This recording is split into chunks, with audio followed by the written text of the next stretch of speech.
beri nama pedang ini Naga Puspa.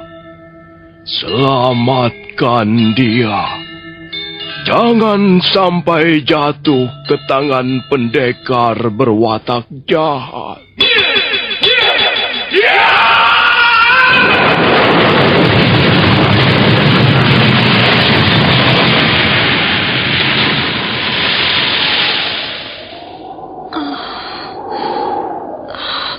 Kakang Kamandanu, kau masih juga tidak percaya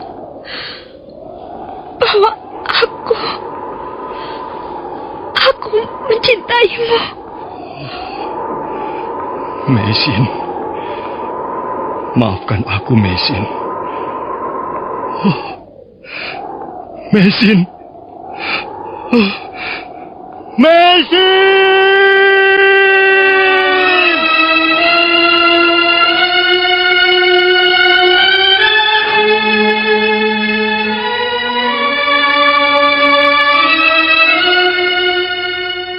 Tutur Tinula.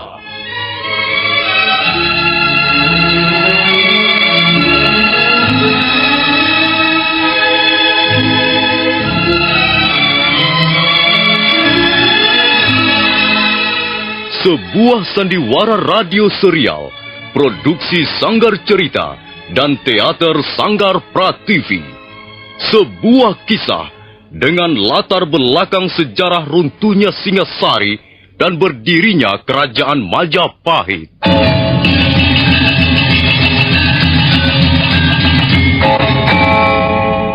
Sandiwara ini didukung oleh pemain-pemain radio yang sudah ternama.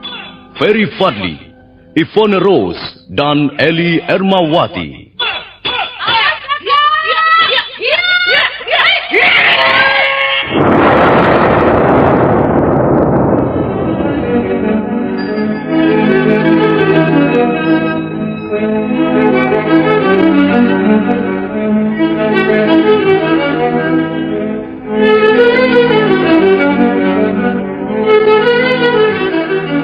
Cerita ini ditulis dan disusun oleh S. Tijab. Teknik dan montase dikerjakan oleh Rudi Tinangon dan Joko SP. Sutradara Y. Rudi Wartono. Kali ini mengetengahkan episode ketiga dengan judul Daun-Daun Bersemi Lagi.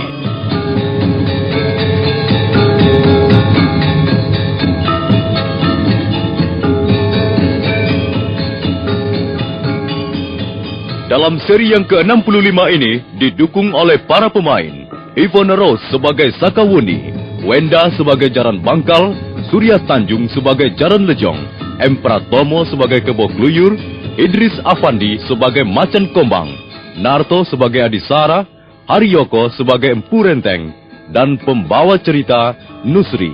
Selamat mendengarkan.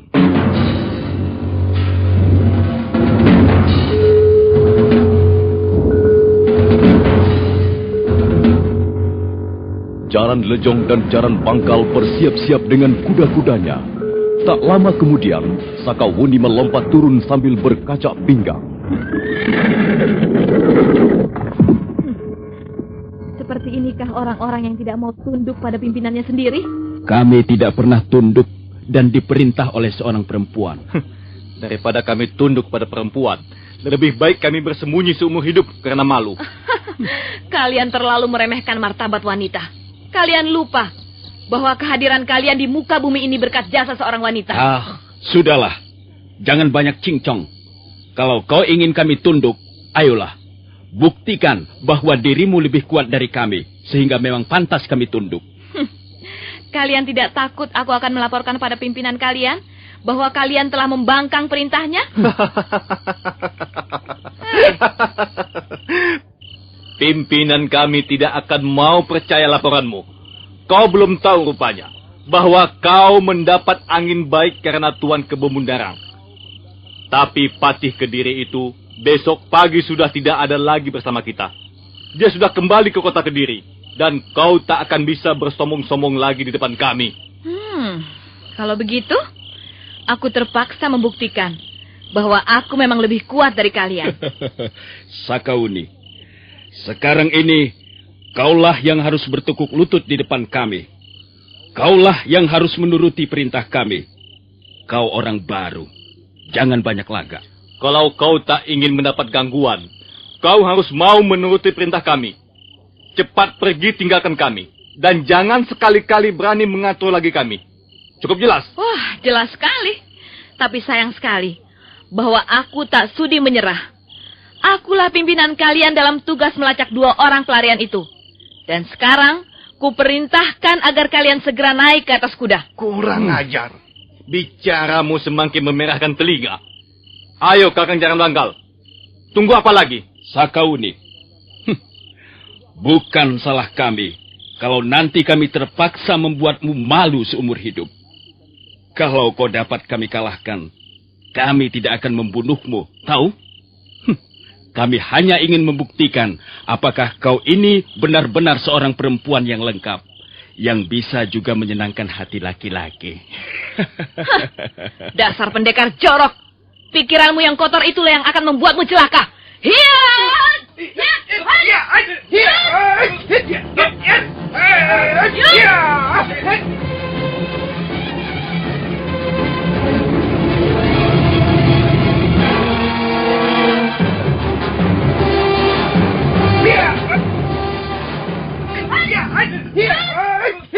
Jaran Lejong dan Jaran Bangkal serentak menyerbu bersama-sama. Sakauni menyambut dengan lincah, dan memang ilmu gadis tani bala itu di atas 2 orang yang sekarang menjadi lawannya. Maka dia hanya membutuhkan kurang lebih 10 jurus untuk memperoleh kelemahan lawan. Yang pertama menjadi sasaran adalah Jaran Lejong. Dia terpaksa mengadu ketika pelipisnya terkena sodokan. Kemudian menyusul Jaran Bangkal menjerit kesakitan pada saat Sakauni menyepak tulang selangkangnya. Tapi Sakauni tak bisa meneruskan menghajar 2 orang bekas perampok itu, karena mendadak sebuah bayangan berkelebat menuju ke arah mereka.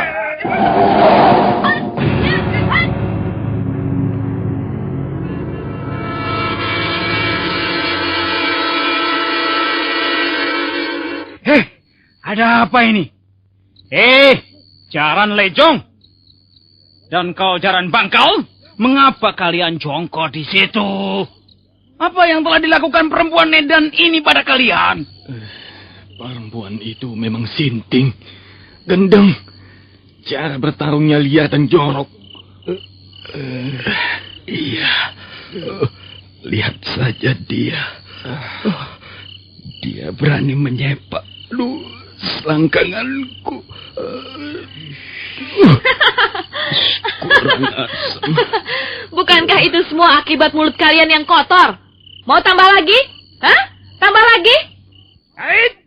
Tunggu. Jangan memukul orang seenakmu saja. Kau memang hebat. Tapi sebenarnya nasibmu yang jauh lebih hebat. Karena berkat bantuan Empu Renteng, maka kau terpilih menduduki kursi 4 besar. Hah, masa bodoh dengan kursi 4 besar? Itu bukan menjadi tujuanku. Nah, sekarang kalian mau apa? Kau mau apa, Kebo Kluyur? Mau membela 2 orang cecunguk tak berharga itu? Berdebah! Di hatiku masih ada ganjalan yang harus kupuaskan sekarang juga. Marilah, kita bertarung secara bebas dan terbuka. Tidak perlu dibatasi dengan jurus-jurus tai kucing. Kalau perlu, mari kita bertarung sampai 100 jurus. Sampai salah seorang di antara kita keok dan bertekuk lutut. Kalau begitu kemauanmu, terserah. Kau akan kubuat tobat dan minta ampun padaku, perempuan siding. Iya! Aku kesal dan kecewa melihat hasil pertandingan di pelataran Candi Surabana. Pertandingan bocah-bocah ingusan. Bocah kemarin sore yang hanya banyak lagak. Sekarang, aku mendapat kesempatan untuk bertarung dengan bebas. Nah, mari kita mulai.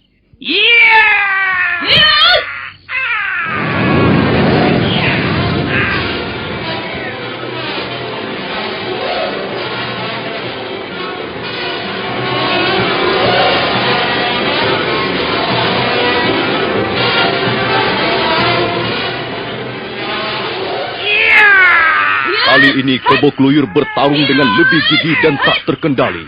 Kala Rante, senjata yang menjadi andalannya selama malang melintang sebagai pendekar, mendesing dan menyambar ke sana kemari. Sakawuni dengan tenang tapi lincah berusaha menghindar dengan melompat atau membungkukkan kepala atau memiringkan tubuhnya. Kebo Kluyur penasaran sekali. Setelah lebih dari 10 jurus, belum juga bisa membuka garis pertahanan lawannya. Bahkan menginjak jurus ke-12, Sakawuni nampak lebih menguasai jalannya pertarungan. Awas Kebo Tua! Hiat! Iya! Hiat! Hiat! Hiat!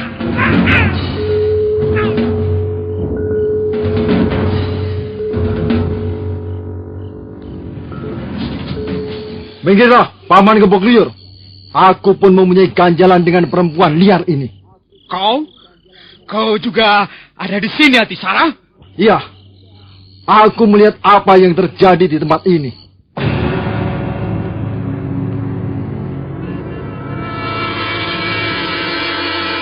Aku pun melihat apa yang terjadi.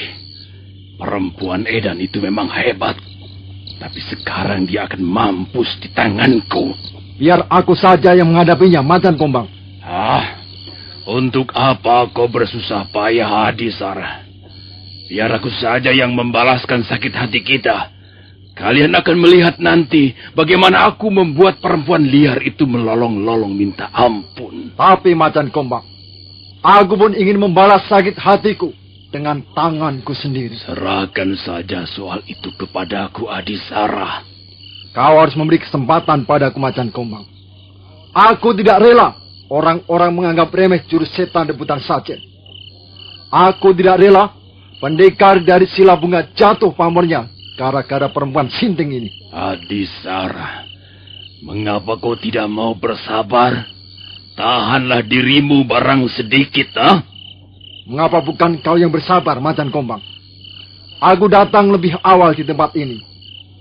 Jadi, aku lebih berhak membereskan urusan dengan perempuan ini. Kau tunggu saja giliranmu. Nanti sesudah aku. Waduh. Kalian ini berebut apa, Kalian seperti bocah-bocah kemarin sore saja. Semua tak ada yang benar. Kacau. Hei, Adisa. Dan kau Macan Kombang, tak perlu kita saling menunjukkan siapa yang lebih hebat di antara kita. Jelas bahwa kita sama-sama telah dihina di depan orang banyak oleh setan betina itu. Nah, kalau memang begitu, mengapa kita harus bertengkar sendiri? Mengapa kita tidak kepuk saja gadis sinting itu bersama-sama? Iya, aku setuju. Kita hajar saja dia ramai-ramai. Iya, kita pukul dia. Kita hantam dia. Kalau perlu, kita cabik-cabik wajahnya yang sombong dan banyak lagak itu. Ayo!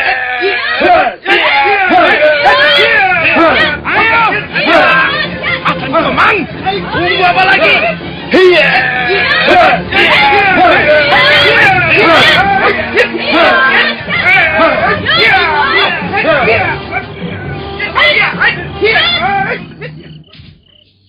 Hai, ada apa ini?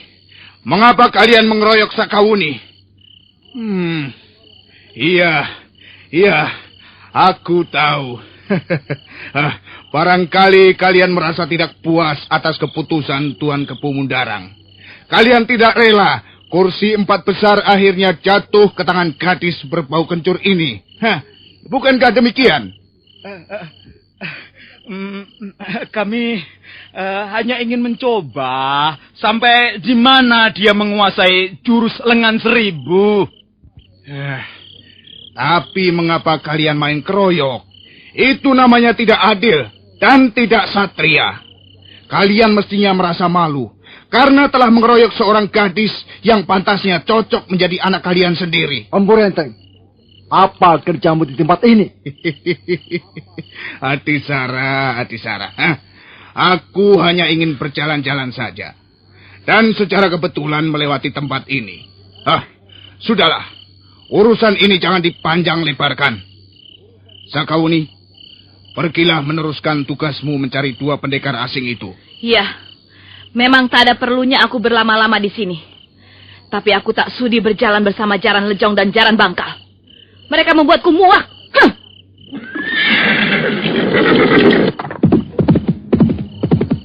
Jaran Lejong, Jaran Bangkal. Iya. Ikuti Sakawuni. Bukankah kalian ditugaskan mengalah dia? Mengapa kalian masih diam saja? Tapi Tuan Renteng, dia tidak mau... Cepat, susul dia! Baik Tuan, baik.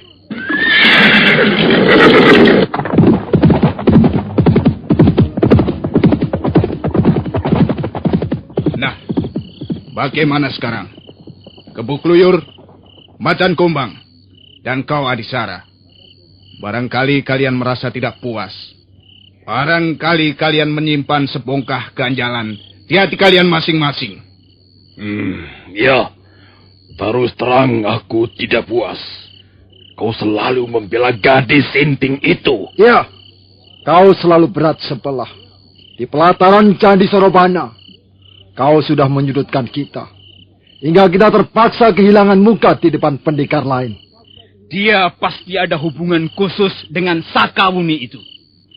Mungkin gadis itu masih sanak familinya. Mungkin juga wanita piaraannya. Kalian sebenarnya tidak perlu merasa iri dan sakit hati. Karena terbukti kepandaian Sakawuni berada satu tingkat di atas kalian. Ya, Porenteng. Sekarang pun kau masih memuji-muji perempuan gila itu. Mengapa kau tidak memuji dirimu sendiri, ya? Siapa tahu, dia hanya pandai bicara. Pandai menjilat di depan Tuan Kebemundaran. Iya. Kalau Empu Tong Bajil atau Dewi Sambi sudah kita ketahui secara pasti kebolehan ilmunya. Tapi si Renteng, bisa apa dia? Boleh juga kita coba apa yang dia miliki, Paman Kebukluyur. Aku memang tidak bisa apa-apa. Aku tak punya simpanan ilmu secuil pun. Aku hanya pandai bicara dan menjilat Tuan Kepemudarang.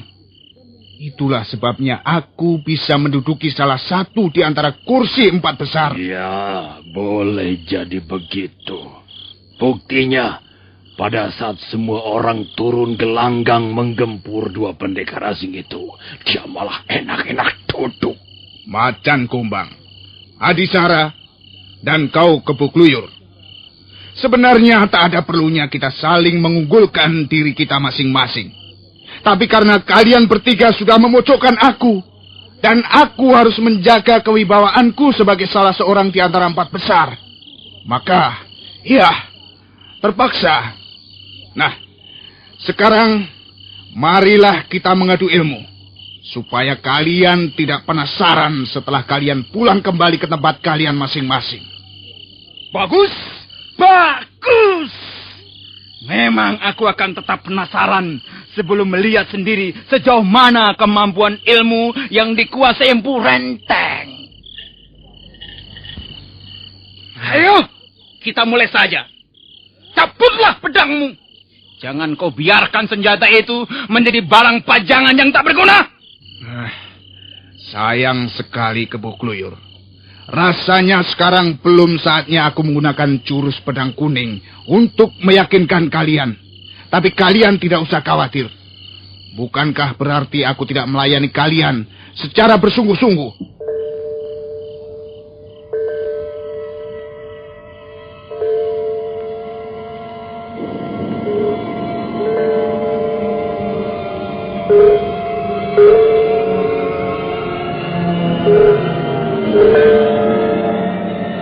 Renteng lelaki yang nampak kurang bergairah itu memang tidak mencabut pedangnya seperti yang dianjurkan Kebukluyur.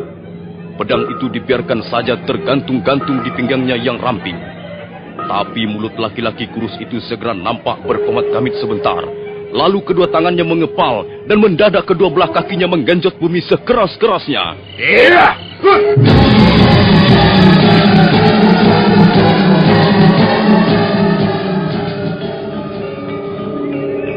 Empu Renteng pendekar jangkung bertubuh kurus dan sepertinya kurang tenaga itu berdiri tegak bagaikan arca. Kedua belah tangannya masih mengepal, urat-urat lehernya nampak tegang.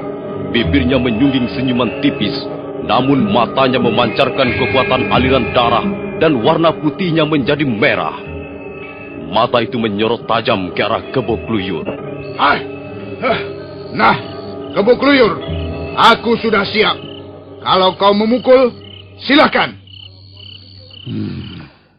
Agaknya orang kurus ini mempunyai ilmu kebal. Dia sama sekali tak merubah kuda-kudanya. Dia menunggu untuk kugebuk dengan kala ranteku ini. Ayo, tunggu apa lagi Kebo Kluyur? Bukankah kau sangat membanggakan senjata rantemu itu? Hingga matamu tak sedikit pun terbuka untuk menilai kemampuan pendekar lain. Kau akan mampus, Empu Renteng. Tubuhmu yang tinggi kurus itu akan lunas.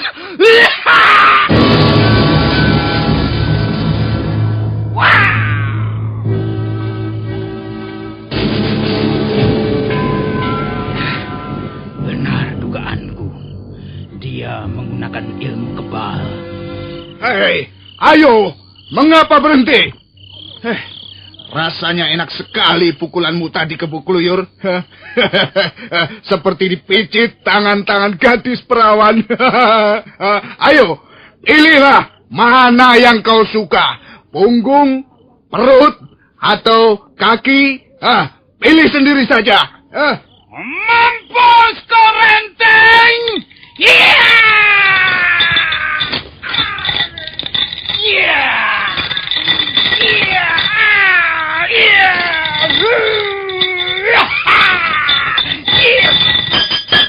Minggir, Paman Kebo Kluyur. Aku tahu dia menggunakan ilmu kebal. Tapi masa dia tidak akan roboh terkena jurus setan rebutan sajen.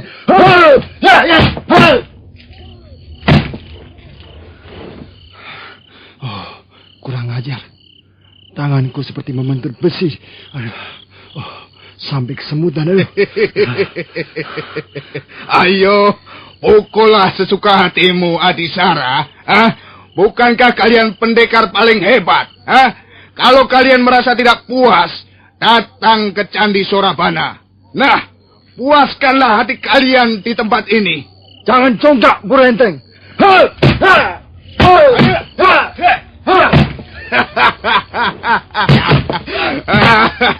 Tanganmu lunak sekali, Adisara. Lembut seperti tangan perawan kencur. Hei, mengapa kau tidak memukulku, tapi malah memicit-micit punggungku, Adisara? Bagaimana? Mau coba lagi? Bagaimana Kebo Kluyur? Sudah puas atau mau coba lagi? Dan kau, Macan Kumbang, ku dengar jurus Macan Angop sangat hebat. Mengapa kau tidak memperlihatkannya seperti teman-temanmu itu?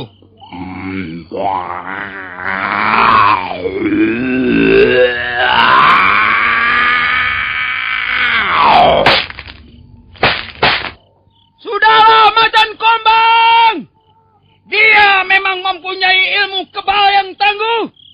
Lebih baik kita pukul saja beramai-ramai. Iya, usul yang baik sekali. Nah, ayo, silahkan.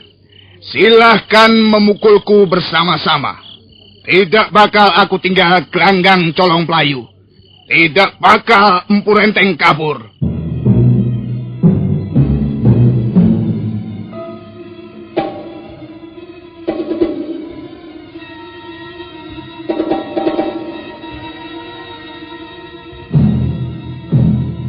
Macan Kombang, Kebo Kluyur, dan Adisara serentak melompat mundur. Dan mereka segera menyiapkan jurus pukulan masing-masing.